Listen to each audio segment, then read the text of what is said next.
రైతుని రాజును చేయాలి, వ్యవసాయాన్ని గిట్టుబాటులోకి తీసుకురావాలి.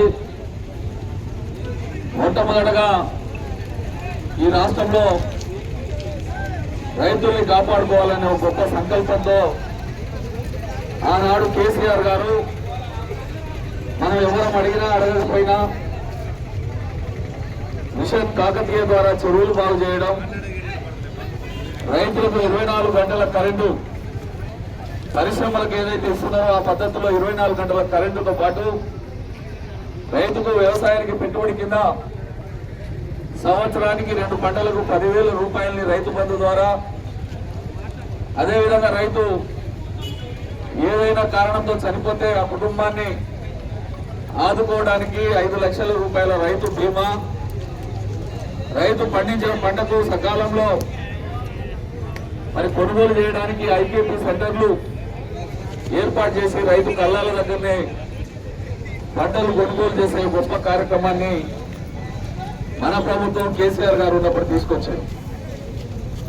ఈ రకంగా రైతులకు ఒక్కొక్కటిగా చేస్తూ వారి యొక్క రైతుని కాపాడుకోవాలనే గొప్ప ఆలోచనతో చేస్తా ఉన్న సందర్భంలోనే ఈ మాయల మరాఠోడు పనికి మాలిన అబద్ధపు మాటలు చెప్పి కేసీఆర్ గారు రైతు బంధు 10,000 రూపాయలు ఇస్తున్నారు, అది కూడా 2 పంటలకు ఇస్తున్నాడు. మా ప్రభుత్వం అధికారంలోకి వస్తే 10,000ను 15,000కు పెంచుతాం, 3వ పంటకు కూడా రైతు బంధు ఇస్తామని చెప్పి మాటలు చెప్పిండు. నిజంగా రైతాంగం అంతా కూడా ఆలోచన చేసిరు. ఆశపడ్డాం 10 నుంచి 15,000 అవుతుంది, 3 పంటలకు రైతు బంధు వస్తుందని చెప్పి నమ్మి మోసపోయి వారికి ఓట్లేసి గద్దెనెక్కిన తర్వాత ఇవాళ రేవంత్ రెడ్డి గారు ఏం మాట్లాడుతూ ఉన్నారు? మేము ప్రజాప్రతినిధులుగా, రాజకీయ నాయకులుగా మేము అబద్ధం మాటలు చాలా మాట్లాడతాం, మోసం చేస్తాం, కానీ మోసపోయిన రైతులకు మరి వారికి ఉండాలో తెలివి అని చెప్పి ఈ రోజు మాట్లాడుతూ ఉన్నారు. కాబట్టి దయచేసి రైతు సోదరులందరూ కూడా ఆలోచన చేయాలి. ఆనాడు కేసీఆర్ గారు ఉన్నప్పుడు యూరియా రావడం ఎట్లా, కేసీఆర్ గారు దిగిపోగానే యూరియా మన రాష్ట్రానికి రాకుండా ఎందుకు ఇలా ఇబ్బంది జరుగుతూ ఉన్నదో ఒక్కసారి ఆలోచన చేయాలి. అదేవిధంగా రైతు బంధు నువ్వు పెంచేది పోయింది, కానీ కనీసం గతంలో కేసీఆర్ గారు ఇచ్చినట్టుగా వానాకాలం యాసంగి పంటకు ప్రతి సంవత్సరం నాట్లు పడుతున్నాయంటే మన ఫోన్లన్నీ కూడా టింగు టింగు టింగు అని మోగిపోయేటివి.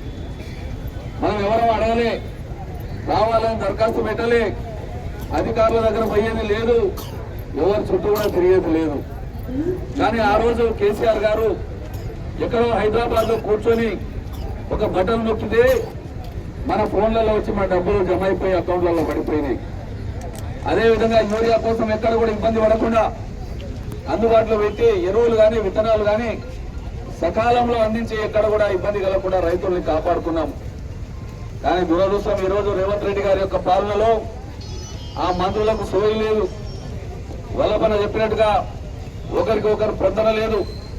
మా జిల్లాలో 2 మంత్రులు ఉన్నారు, మేము ముఖ్యమంత్రులు కావాలంటే వాళ్ళు మంత్రులుగా వెలగబెట్టింది ఏందో అర్థం కాదు, ఏం మాట్లాడతారో తెలియదు, ఎప్పుడు ఏం చేస్తారో ఎవరికి కూడా అర్థం కాని పరిస్థితిలో ఉంటారు వాళ్ళు. ఆ రకంగా ఈరోజు మనల్ని కూడా ఇబ్బందులు పెడతా ఉన్నారు.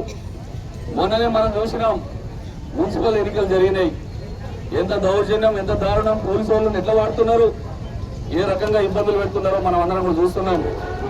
తొర్రూరులో ఏం జరిగింది, కాకేయంపల్లిలో ఏం జరిగింది అని చూస్తున్నాం.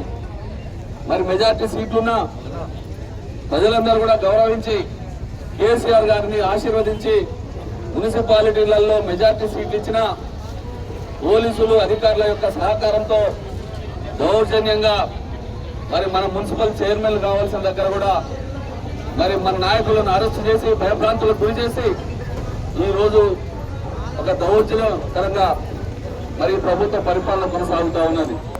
కాబట్టి మనం అందరం కూడా ఆలోచన చేయాలి. ఎంతో దూరంలో లేదు, మళ్ళీ ఇంకో 2 సంవత్సరాలు పోతే మళ్ళీ కేసీఆర్ గారు రాష్ట్రానికి వస్తారు, ముఖ్యమంత్రిగా ఉంటారు, మన సమస్యలు పరిష్కారం అవుతాయి.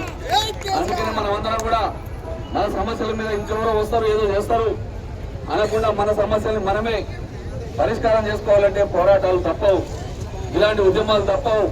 దీనికి బీఆర్ఎస్ పార్టీ ఎప్పుడు కూడా భయపడదు, ఎప్పుడు కూడా రైతుల పక్షాన నిలబడతాం, తప్పకుండా రైతు సమస్యల మీద పోరాటం చేస్తామని చెప్పి కూడా ఈ సందర్భంగా మీ అందరికి నేను మనవి చేస్తా ఉన్నా. కాబట్టి ఈరోజు పెద్దశలపల్లి మండలంలో ప్రారంభమైన ఈ ఉద్యమం ఈ నియోజకవర్గంతో పాటు నల్గొండ జిల్లా తెలంగాణ రాష్ట్ర వ్యాప్తంగా తప్పకుండా రేపు రానున్న రోజుల్లో ఈ ఉద్యమాన్ని మరింత బలోపేతం చేస్తాం. ఈ ప్రభుత్వం యొక్క మెడలు వంచుతాం. ఆనాడు ఏవైతే మాటలు హామీలు ఇచ్చారో వాటన్నిటిని కూడా నెరవేర్చుకోవడం కోసం పెద్ద ఎత్తున ఉద్యమాలకు పోతాం. కాబట్టి దయచేసి మీరందరూ ఆలోచన చేయాలి. ఇక్కడ యూరియా కొరత ఈ మండలంలో మరి ప్రాజెక్టు ఏమార్పి కాలువ ద్వారా మనకు నీళ్లు వస్తున్నాయి, మంచిగా పంటలు వేసుకున్నారు, పొట్ట దశకు వచ్చింది.